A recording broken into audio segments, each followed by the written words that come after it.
বিশেষ করে আমি এমন একজনের জানাজায় হাজির হয়েছি, হতে হয়েছে আমার, যার জন্ম আমি দেখেছি, তাকে আজকে আমাদের পারিবারিক কবরস্থানে মায়ের পায়ের কাছে চিরতরে কবর দিয়েছেন।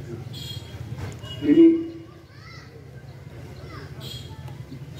মহান স্বাধীনতা যুদ্ধের কিংবদন্তি, আমাদের গৌরব, আমাদের অহংকার, আমাদের ভালোবাসা, সাথীরাটি সন্তান আপনি তাদের থেকে গৌরবী বিলুপ্ত। আজকে সে নিঃসঙ্গ হয়ে গেল।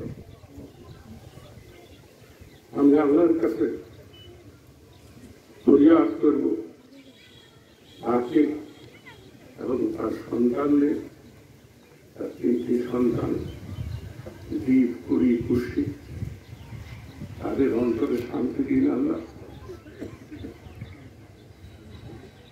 আমি শুধু এইটুকু বলতে পারি, পরিবারের প্রধান হিসাবে আমি আল্লাহর দরবারে আপনাদের কাছে নিবেদন করব, আপনারা আমাদেরকে ভালোবাসেন, আর ভালোবাসেন বলেই আপনারা আজকে এখানে এসেছেন। আপনারা খাস দিলে নাসরিন কাদের সিদ্দিকীর জন্য দোয়া করবেন। আল্লাহ তাআলা তার শান্তিতে বেঁচে থাকতে করুন। আসসালামু আলাইকুম।